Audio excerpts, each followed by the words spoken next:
समझ सबकी अपनी अपनी है। से आप आपके हिसाब से सोचेंगे। एक वो शुगर पेशेंट चला गया डॉक्टर के पास।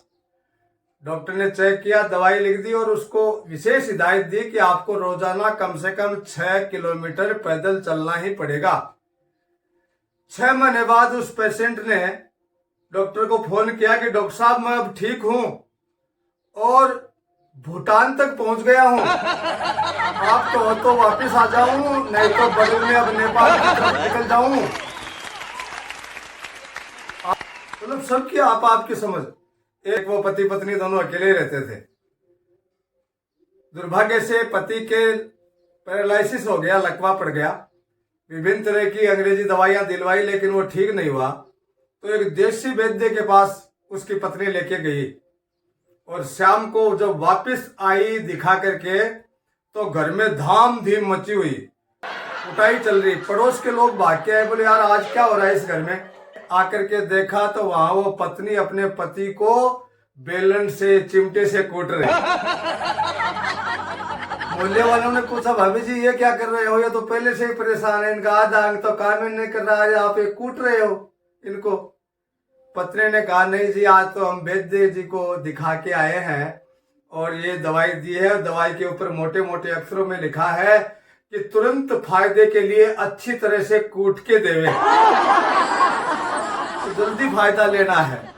तो ये अपनी अपनी समझ, सब आप आपके हिसाब से ही डिसीजन लेगा।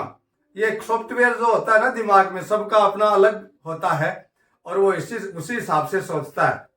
एक वो सेठ जी अपने बहुत पुराने नौकर को सड़क पर दुकान के सामने कूट रहे थे। आसपास के दुकान वाले आ गए, बोले सेठ जी बीरबल को क्यों कूट रहे हो आज। अरे बोले यार इसने मेरे को 3 साल से धोखा ही दिया है। दुकानदारों ने पूछा सेठ जी क्या धोखा दे दिया, तो बहुत ईमानदार आदमी है। बोले देखेड़ो है ईमानदार यार, 3 साल पहले मेरे से 50,000 रुपए एडवांस लिए थे। जब भी पैसे मांगता हूं तो कहता है सेठ जी माफ करना मेरी पत्नी हॉस्पिटल में है। आज मुझे पता लगा है कि इसकी पत्नी तो हॉस्पिटल में नर्स की नौकरी लगी हुई है। एक वो ताऊ जी बहुत बूढ़े, यानी कि 102 साल की उम्र में शराब पी रहे थे। एक पत्रकार जी गए तो थे उनके संस्मरण लेने के लिए, और जब पत्रकार जी पहुंचे उस समय भी वो पैग लगा रहे थे। तो पत्रकार जी ने पूछ लिया कि ताऊ जी ये तो बहुत बुरी चीज है, मत पिया करो। ताऊ जी ने कहा बेटा ये तो लत लग गई है और शराब मेरे रोम रोम में बस गई है, मैं इसे नहीं छोड़ सकता। लड़के ने कहा ताऊ जी शराब पीने से देखिए शरीर के अंग खराब हो जाते हैं, विशेष रूप से लीवर डैमेज हो जाती है और आदमी की जल्दी मृत्यु हो जाती है। आपको किसी ने रोका भी नहीं क्या।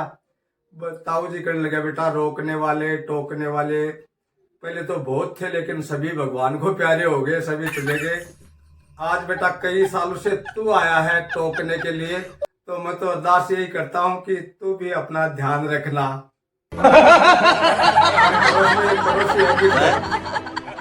बैंक से लोन ले रखा है 2-3 बैंकों से। परसों उसके घर पे बैंक वालों ने छापा मार दिया पुलिस के साथ और गेट पे खड़े होकर के आवाज लगाई कि गिरधर चुपचाप बाहर आ जा, तू आज बच नहीं पाएगा, आज तुझे जरूर गिरफ्तार करके ले जाएंगे।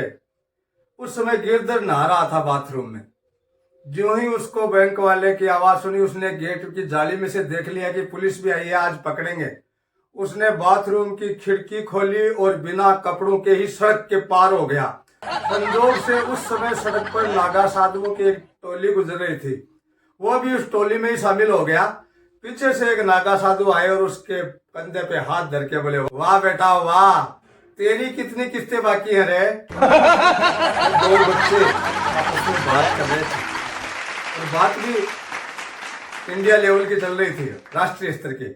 पहला बच्चा बोला यार ये हिंदी को मातृभाषा ही क्यों कहते हैं, पितृभाषा क्यों नहीं कहते। दूसरे बच्चे ने जवाब दिया तुझे पता ही नहीं, माता जी ने पिताजी को बोलने का मौका ही कब दिया है जो पितृभाषा होती। चलिए दोस्तों आज इस ज्ञान के साथ ये वीडियो समाप्त करता हूं। कोई भी इंसान इतना बुरा नहीं होता जैसा वो आधार कार्ड और पैन कार्ड पर दिखता है, और इतना अच्छा भी नहीं होता जैसा कि वो फेसबुक और व्हाट्सएप पर दिखता है। बहुत बहुत धन्यवाद। हम सभी आनंद लेते रहें, हंसते रहें, हंसाते रहें और जीवन को सरस बनाते रहें। नमस्कार।